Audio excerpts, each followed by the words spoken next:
안녕하세요. 노블리 이관수 변호사입니다. 이번에는요, 실업급여, 이제 구속 집행유예 사례를 한번 말씀드릴까 합니다. 여러분들, 실업급여 부정수급에는 무조건 벌금 또는 기소유예만 나온다고 생각하세요. 특히나 저희 의뢰인들은 너무 걱정 안 하셔. 제가 그렇게 한 500건 이상 사건을 했지만, 집행유예나 구속된 사례 한 건도 없거든요. 좀 박수 한번 놔야 된다니까. 왜냐면, 그럴 수밖에 없는 게, 저는 그 형사건에 있어서 중한 그 양형이 굉장히 높게 나올 수 있게끔 절대로 제가 만들지 않습니다. 그러한 사례들은 반드시 이유가 있기 때문이죠. 이번 사례도 마찬가지입니다. 실업급여, 구속 집행유예 사례들이요, 반드시 실업급여 수급액이 많아서 생기는 것들은 아닙니다. 최근에 몇 달 전에도 판례를 보면요, 1200만 원 정도 부정수급을 했는데 집행유예가 나왔었고요, 약 700만 원 부정수급한 사건 경우에서도 실형 4개월, 6개월이 나왔어요. 왜 그랬을까요? 제가 분석을 해봤지 않습니까? 제가 맡은 사건들은 400만 원, 700만 원 부정수급한 사건들은 기소유예로 형사처분 자체도 안 되고서 끝나는 사건이 많아요. 천천히 받았다는 얘기죠. 근데 같은 부정수급 액수인데도 불구하고 왜 구속됐을까? 왜 정시재판 가서 실형 나왔을까를 확인해보면요, 결론은 단순합니다. 부정수급을 A라는 사람이 해놓고서 노동부 조사와 검찰 조사에서 끝까지 부정수급 사실을 부인한 거야.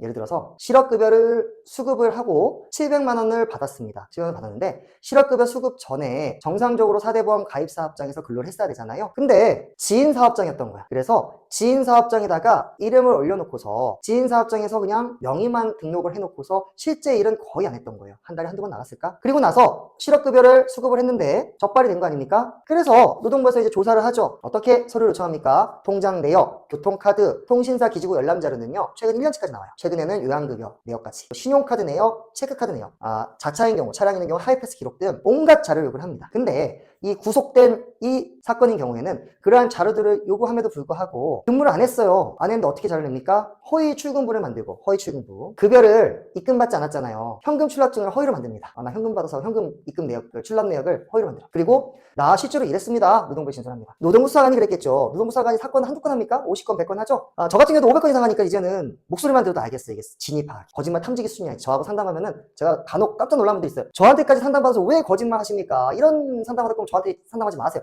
다른데 노무사 변호사 얘기하세요. 상담받을 때 왜 저한테 거짓말까지 하면서 상담합니까? 깜짝 놀라. 어떻게 알았니 저한테?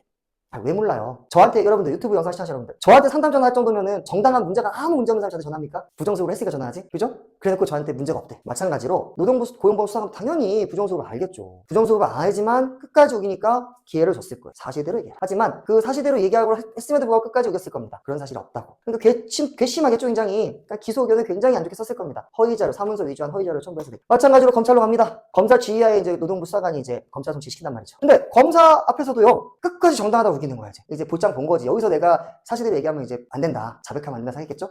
검사 어떻게 생각합니까? 야, 너무 괘씸한 거지. 이게 끝까지 거짓말하고 우기니까 반성의 힘이 더. 결국에는 이제 약식으로 처분할 수도 있는 것도 정시재판 가가지고 판사 앞에서 또 자기는 억울하다고 이제 하소연하는 거죠. 내용을 보면 난 제대로 일을 했었다. 근데 일은 했을 수도 있죠, 한두 번. 근데 그걸 다 했다. 출퇴근 기록부 허위, 현금 출납으로 출납증 내서 현금 받았다, 허위. 일 안 했으니까 돈이 들어왔겠어요? 명의만 올렸을 텐데. 결과적으로 판정문에는 위장 허위 취업으로 명의만 올려놓고 실제 근로적이 안 된 상황에서 사업주와 공모해서 부정한 방법으로 실업급여를 수령했으나 그럼에도 불구하고 사무소 위조 행위를 하면서 끝까지 부정행위 사실을 부인한 바, 그로 인해서 등등등 해서 죄질이 매우 불량해서 수령. 복습 들어갑니다. 제가 실업급여 부정사고 조사해서 절대 하지 말아야 할 거. 사무소 위조 행위 하시면 안 됩니다. 두 번째, 무조건 우겨서도 안 됩니다. 세 번째, 형사처벌 있잖아요. 군법. 두 번째, 무조건적으로 선처한다고 이분들 얘기한다고 해서 선처해주세요 해서 선처해주는 게 아닙니다. 법률적으로 판단해야 되는 문제입니다. 따라서 앞으로 여러분들 이런 풍부한 사례들을 제가 많이 다뤄드릴 테니까요, 반드시 제대로 접수하시기 바랍니다. 구독, 좋아요 많이들 부탁드리겠습니다.